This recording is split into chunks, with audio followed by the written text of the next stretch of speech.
As relações diplomáticas entre Portugal e a China foram estabelecidas há 45 anos, em 8 de fevereiro de 1979. Uma aproximação significativa, marcando um novo capítulo nas interações bilaterais entre os dois países. Nos anos posteriores a este estabelecimento de laços entre a China e Portugal, houve um aumento das relações da China com os países africanos lusófonos, que incluem Angola, Moçambique, Cabo Verde, Guiné-Bissau e São Tomé e Príncipe. Nossa reportagem ouviu o jornalista português Francisco Balsinha, que discorreu sobre as relações históricas entre as civilizações lusitana e chinesa e sobre os laços diplomáticos. Para falar sobre as relações da China com os países africanos de língua portuguesa, entrevistamos o professor guineense Júlio Cambanco, mestre em Economia Política Mundial, e o professor brasileiro Paulino Cardoso, editor do site Mundo Multipolar. Na verdade, a efeméride que se comemora agora são os 45 anos das relações diplomáticas entre Portugal e a China, ou seja, sobre a data em que, após o governo português haver reconhecido como legítimo o governo da China, os dois governos resolveram estabelecer embaixadas em cada uma das capitais e assinaram uma série de acordos.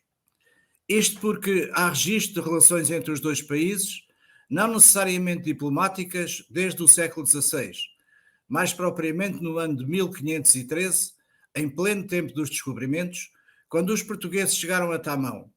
Na verdade, iniciaram-se aí as relações entre os dois povos e os dois países.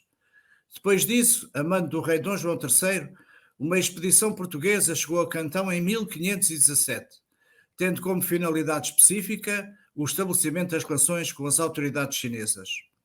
Em 1554, o capitão-mor Leonel de Sousa, representante do Reino de Portugal, assina com as autoridades chinesas um documento que estabelece juridicamente o âmbito das relações comerciais entre Portugal e o Reino e o Governo de Cantão, aliás. Voltando à efeméride que agora se comemora, ela decorre da Revolução do 25 de abril de 1974, que restaurou o regime democrático em Portugal, levando o governo do saudoso primeiro-ministro General Vasco Gonçalves a reconhecer o governo de Pequim como legítimo, em 6 de fevereiro de 1975. Contudo, só em 1979 foram dados passos concretos que levaram ao restabelecimento das relações diplomáticas entre os dois países, as quais se têm desenvolvido desde então com a assinatura de vários acordos, nomeadamente no âmbito dos investimentos, do comércio e do turismo.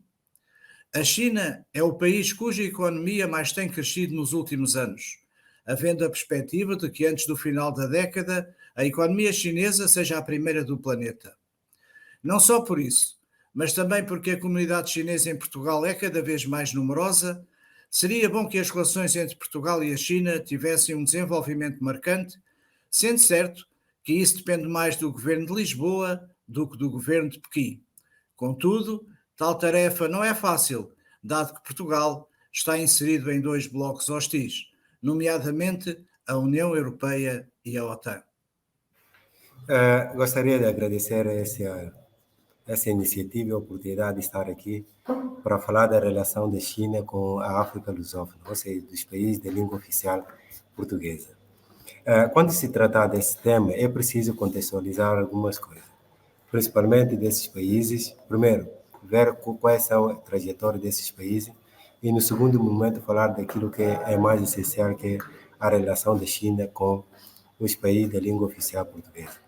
Como se sabe, esses países são os países que foram colonizados pelos portugueses e a maior parte deles receberam ou tomaram as suas independências a partir da década de 1970. Notadamente, a Guiné-Bissau foi a primeira em 1973 e depois vêm outros países a partir de 1975.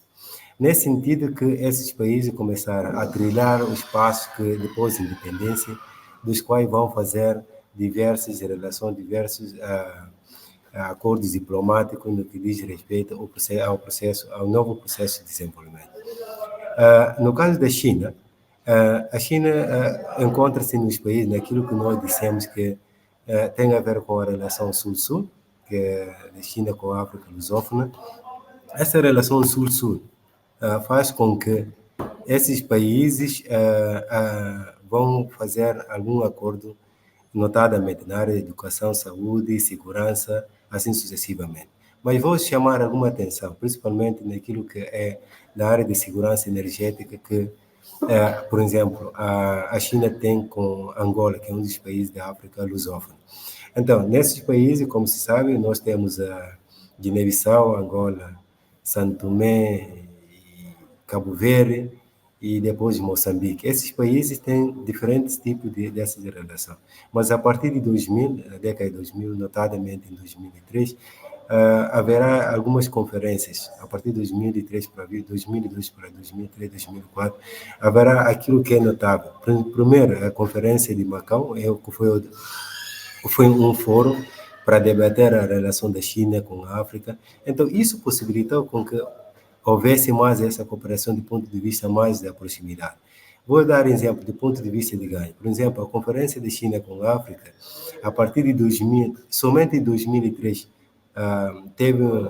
saiu de 11 bilhões para 34 bilhões a partir de 2006. Significa que esses países, durante esse tempo, então, com o processo de implementação de nova estratégia, vê-se que há uma presença muito afincada da China.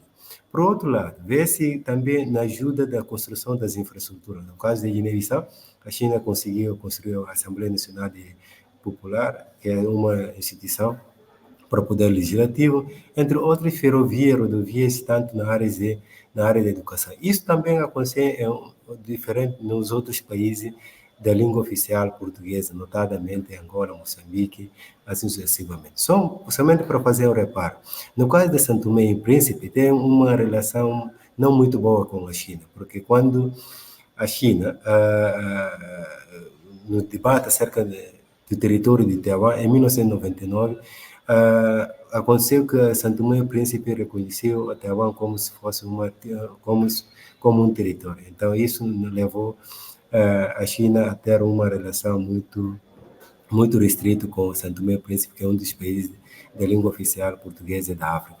Notadamente, isso é basicamente daquilo que é necessário nesse debate. Então, a relação China e África é uma relação sul-sul que facilita no processo de desenvolvimento. Não aquela relação norte e sul que se dá mais no debate acerca do imperialismo que se vê quase entre África, notadamente África lusófona e os países do norte. Olá, falar da cooperação entre China e países de língua oficial portuguesa é muito, muito importante, né? E marca um outro modo de pensar o mundo e outro modo de pensar a relação entre os países. É bom lembrar que a relação entre a China e a República Popular da China e os países africanos remonta os movimentos de libertação lá nos anos 60 e 70.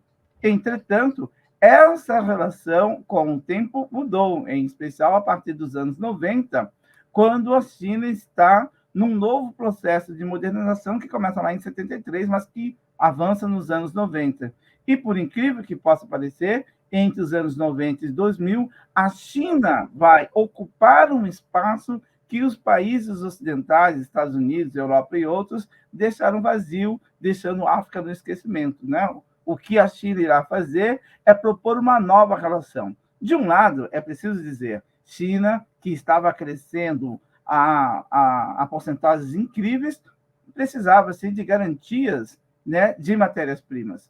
Mas, ao invés de pensar numa relação de exploração, a China propôs uma relação de ganha-ganha, ou seja, de investimentos em infraestrutura, investimento em escolas, investimento em estradas, investimentos em hospitais.